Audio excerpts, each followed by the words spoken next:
Hey, good afternoon. Bob Trade Genius, the 12th of July. And I want to go over some charts with you and talk a little bit about some opportunities maybe for tomorrow.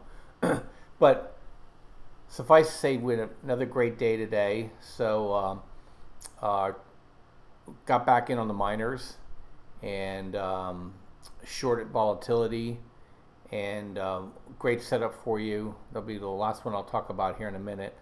For tomorrow, that last time it made a run, it was a really nice trade, and I think it's going to happen again. And then also on the binary option side, we had um, three beautiful trades on the US 500, one short, two long, and made nearly $60 on a contract with very little risk and just a bueno day. So that's three in a row for us, and we are now at 21-5 record since we started doing US 500 in June, and things are looking good. So the algorithm is humming along again, and I love to see it. And I think these next 6 weeks are just going to be incredible trading weeks for us. And the market is starting to get volatile in a sense that the ranges are nice and it's presenting us some really good opportunities. So let me just whack at it again here. So we bought AG at the open, and looking at it right now, a little after hours action. Hopefully it's going to push back higher again. But this one here, we had a 50% move on last time we traded it, and I'm definitely expecting this thing to go to double digits. DRD, I won't talk about this anymore. I'm holding this thing for a long time, but it's in the portfolio.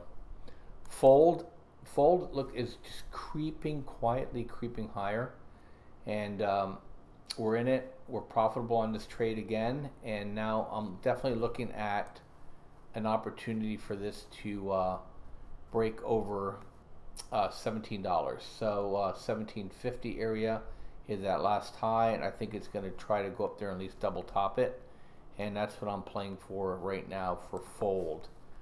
We got back in GDXJ at the open, and I'm looking for this being kind of an overthrow.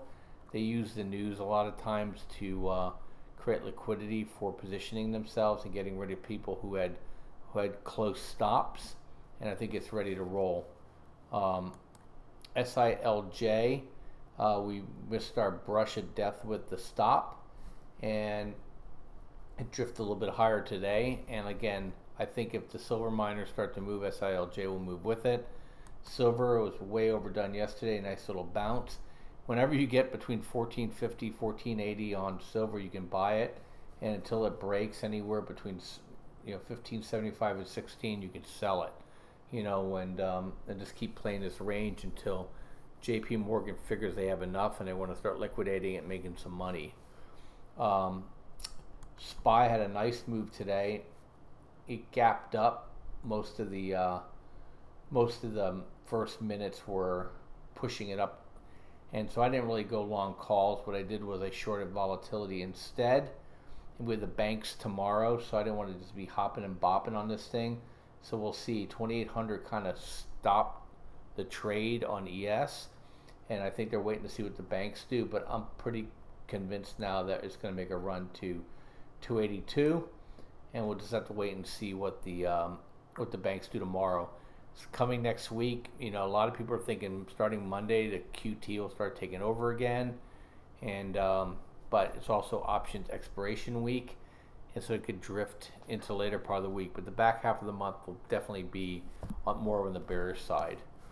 And like I said, we bought puts on BXX. We bought the 32s for next Friday, and it when it was around 32.50, and then towards the close here, we went ahead and we sold 31.50s that expire tomorrow. So we basically already took off nearly 25% of our risk, and now we're just going to wait and see what tomorrow looks like, and see if we'll close the trade out completely or roll another sold put against it for next Friday as kind of like a debit spread. But we're profitable in that trade already. And the one that I want to share with you, and I think it's going to really fly because it's starting to trend now in retail, is IQ. We traded this thing before. Okay, I called it out when it was at 21.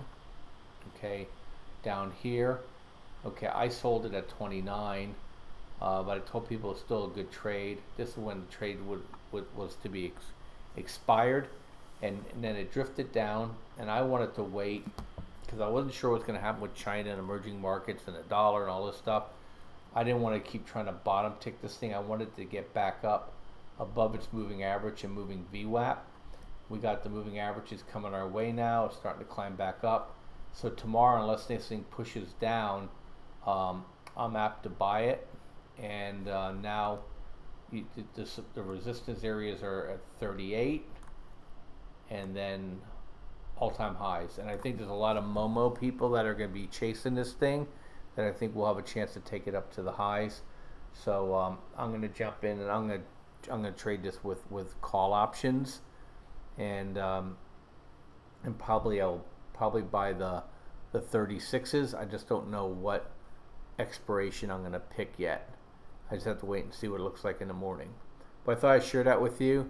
And if you want to get other picks from us and you want to make money nearly every day in the market, we've just been on a really strong roll here, and we'd love for you to join us. We have some great bundles, education. We have software that you can download that has the signals on them, and you can have them text it to you and email it to you, and you can join our chat rooms and our trading rooms. And then obviously there's tons of education on the site for you to get and become better prepared as traders. So come join us. I think the next 6 weeks will prove to be extremely exciting. I think there's going to be opportunities on the long side and the short side, and I think it's going to be a lot of fun. I think we'll make a lot of money. Thanks for listening. You guys have a great day. Bye-bye.